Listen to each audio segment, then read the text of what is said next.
Football time. Football news.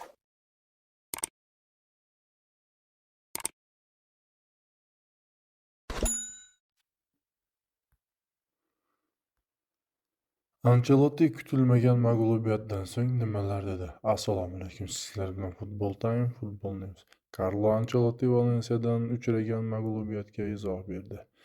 Jismoniy holatimizda ham, o'yin sifatimizda ham muammolarimiz yo'q. Ko'p vaziyatlar yaratdik. Yo'qotilgan yagona narsa samaradorlik edi. Bu mag'lubiyatga loyiq emas edi. Bundan yaxshiroq o'ynash mumkinmidi?